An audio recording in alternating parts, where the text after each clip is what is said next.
for Ukrainian troops taking back Russian positions, we can actually learn a lot about what it's like to be a Russian conscript manning some of these positions. And leaked GoPro footage is going to help us get some insight. Now, don't worry, I've already checked this YouTube censors, and everything that needs to be blurred or censored has been blurred and censored. But let's get into it. Yeah. All right, so a lot of people talk about the fact that in this country there is a ton of mud right now, and it's kind of the spring thaw is sort of coming out. There's a reason Ukraine is known as the breadbasket was known as the breadbasket of the Soviet Union, is now probably considered one of the breadbaskets of the world, and that's because it's really good growing conditions, which means it's pretty wet. Теж навоювався, пацанчик. Приїхали. Yeah, this is sort of interesting to me because, again, you have these where soldiers end up falling can be indicative. You can sort of infer how this situation resolved, right? So I'm trying to come up with non-demonetized words for this.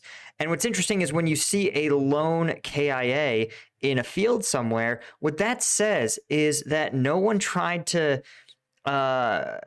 recover this person. Remember, it's very rare that someone is immediately KIA, right? Oftentimes they are considered a WIA and then finally succumb to their wounds sometime later. And if you have that, in most military units, you will attempt to evacuate that casualty. You'll try to stabilize them. You'll try to get them to a medevac. And so oftentimes, if you are in a state that is so dire that you have to leave the KIA in place, you'll see things like a lot of medical supplies, wrappers from a bandage. You'll see a tourniquet. You'll sometimes see IVs and other medical supplies. The fact that, as far as I can tell, there's none of that here. In fact, there's no evidence that this person was moved to a secure location, that anyone tried to stabilize them, is kind of a dark sign for the state of morale in Russian forces, that they have zero unit loyalty.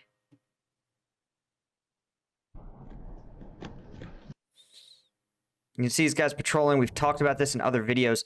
They patrol frequently here in lines, in linear formations, which is unusual by U.S. standards. In the U.S., we're trained to disperse, right? Stagger on either side of a road. But if you have a high likelihood of encountering things like mines and booby traps, then you're going to want to walk only through paths that your point man has already sort of cleared, so to speak.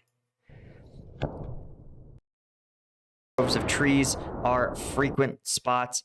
You may notice this soldier here is on his smartphone, and I don't think he is watching TikTok. What I've noticed in this conflict is that mapping software with smartphones has become extremely effective, and having an individual soldier with an individual GPS tracker, basically, that doubles as a radio, is extremely valuable. And I think Ukrainian forces are just sort of counting on the fact that that Russia doesn't have the technical capability to listen to all of their phone calls and conversations. And even if they did, it wouldn't necessarily be able to be processed in real time. And so what you end up with is an environment where if your radio fails, you can still rely on things like a cell phone. You can also, of course, rely on GPS, which, fun fact, your GPS will work even if your phone is in airplane mode.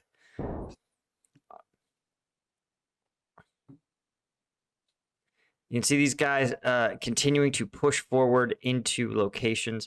What I want to point out is that notice the difference. When we look at the Foreign Legion guys, those are Western NATO trained forces. They move with their weapon, what we call it the low ready. That's in front of them, often slung across their chest with a hand on the trigger, right? That way you can quickly I'm trying not to hit my mic, but you can quickly raise the weapon and engage targets and return fire. These guys look a lot less ready to do Він that. може зараз гупнути, напевно, дуже сильно. Чуєш? Він може And гупнути. we've heard more and more that Ukrainian troops are frequently entering the front lines with extremely shortened training cycles. Ти зараз, там може бути БК, бля. Okay, so you can see here, this also sort of, and I don't know if this is cut ahead, but these guys, these troops are posing in front of captured trenches. And this is kind of annoying because there's no security set here. I understand that they think the likelihood of contact is low, but I just want to point out again, when you look at the Foreign Legion guys, even when they think they're in a low likelihood of contact, they will instinctively get behind, spread out, get behind cover, and face an avenue of approach. Whereas these guys posing for photos, I get it. I'm not there with them. There may be other units that have bounded forward and are they may have another unit that has cleared this area already, but again, these core principles like 360 degrees of security, right? Maintaining a heightened level of posture, ready to engage targets. That's fundamental soldiering. Обійміться.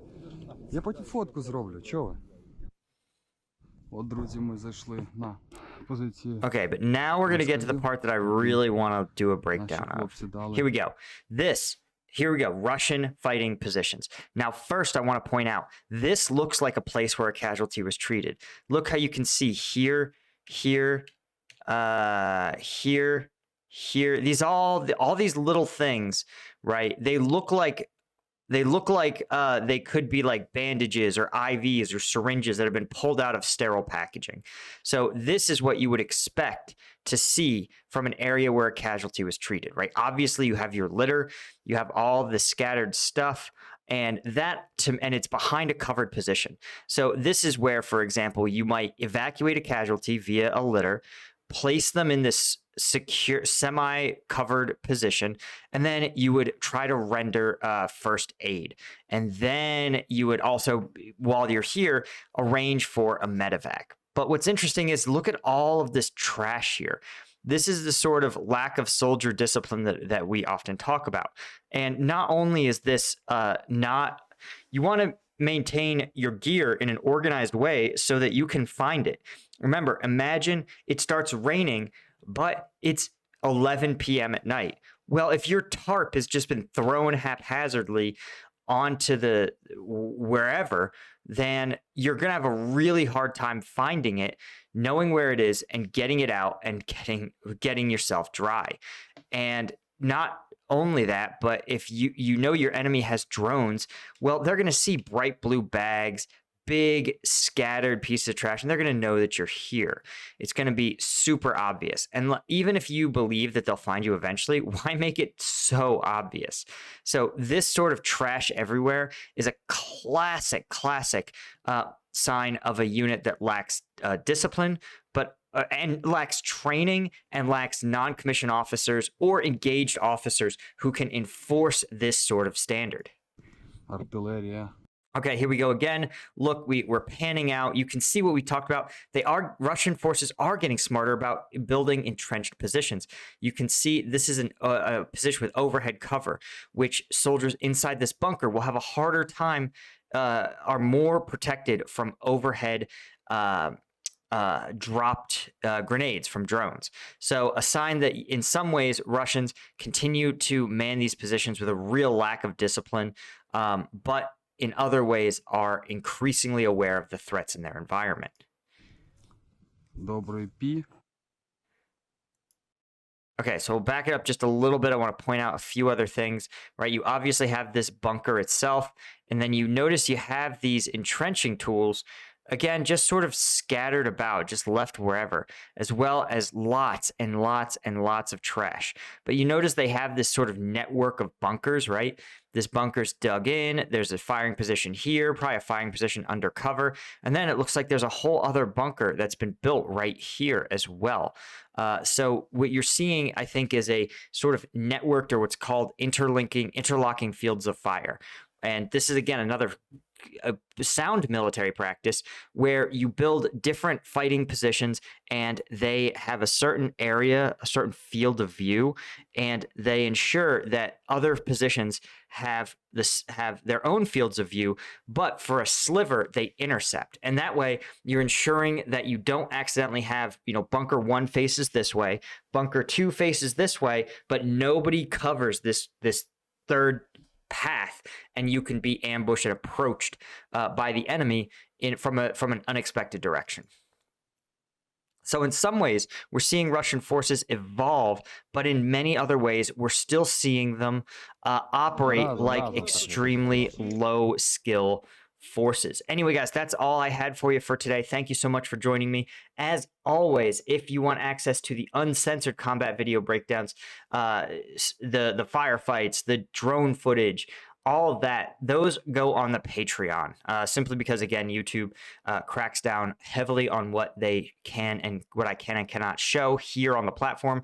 But on Patreon, right, it's direct between you guys, the audience, and me, the creator. And that's why I can get you guys the high intensity breakdowns. And we learn a lot. We learn a lot about the war, just like we did with this video. Thanks so much to my Colonel tier patrons, my Lieutenant tier patrons, all my patrons. Links in the description. I'll see you guys in the next one.